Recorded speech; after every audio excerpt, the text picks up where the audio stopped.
friends tuning in from cyberspace.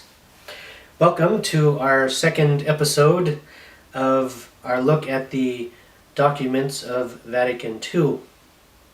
So I thought before we got it into the documents, I wanted to talk about what different types of documents that you might find. And so for instance, there's the Papal Bull. Wow, I didn't know the Pope had cattle. You might be on the wrong track. Now, a Papal Bull is a formal papal document authenticated with a bulla or seal, and so it's that Latin word, bulla, which means seal. Next, we could talk about an Apostolic Constitution. Apostolic Constitutions are the most solemn form of a legal document issued by the Pope in his own name.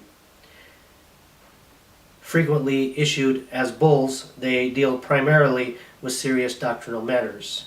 There is the Moto Proprio. These are legislative apostolic letters written and signed by the Pope on his own initiative. Then there's the encyclical letter, which we are all probably most familiar with. Pope John Paul II wrote many of them. And encyclicals are papal letters of a pastoral nature, used in their current form since 1740. And so these letters offer counsel, they shed light on existing doctrine as part of the Holy Father's ordinary teaching authority. There is the Apostolic Epistle.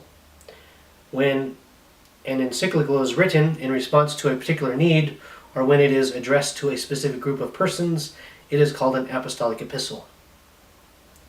Then there is the decretal letter. And then there is the apostolic exhortation. And these are papal reflections on a particular topic which are addressed to all of the clergy and faithful. These generally encourage a particular virtue or mission, and they're given on specific occasions. Then there are decretal letters. Now these decretal letters are generally used for solemn matters such as dogmatic definitions and canonizations. It is generally accepted that these decretals belong to the extraordinary magisterium of the Holy Father. However, they are not considered legislative documents.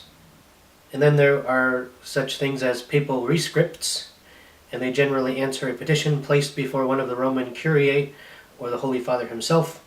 It is signed by the Cardinal Prefect and the Secretary of the relevant congregation, and also bears the congregation seal. And there's the Apostolic Briefs, also called brevia. Wow, I always wondered what the Holy Father were under. No, don't go there.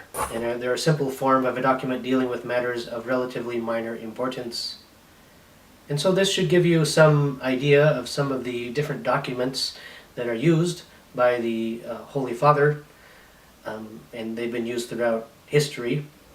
And it gives you an idea of some of the different forms of the documents that might be used by the Holy Father and kind of their significance. So for those of you that are interested in looking further at some different types of papal documents, I found this on the website for the Catholic University of America in their university library, and it's regarding papal documents. And so I'll put the link below so that you can access that if you so desire. And those were taken from the New Catholic Encyclopedia. And so I went to the library and looked a little further at the New Catholic Encyclopedia, and sometimes the question comes up for people like the authority of the documents, and they want to kind of weigh the authority on those. So I did look at those different New Catholic Encyclopedias, and it did have some good information on the different papal documents and kind of their weight and their authority and those kinds of things. But it's kind of confusing to sift through all of that.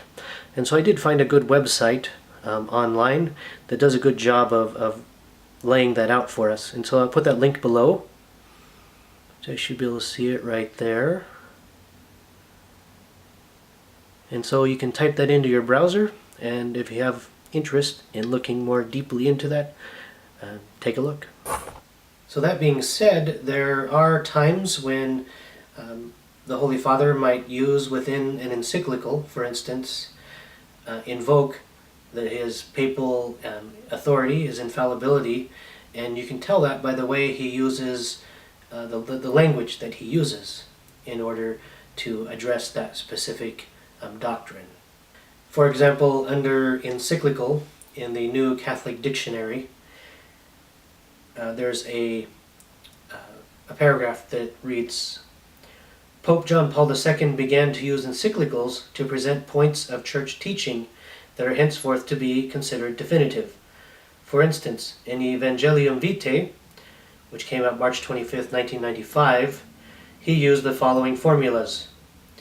Therefore, by the authority which Christ conferred upon Peter and his successors, and in communion with the bishops of the Catholic Church, I confirm, etc., etc. And you can read paragraph number 57. And so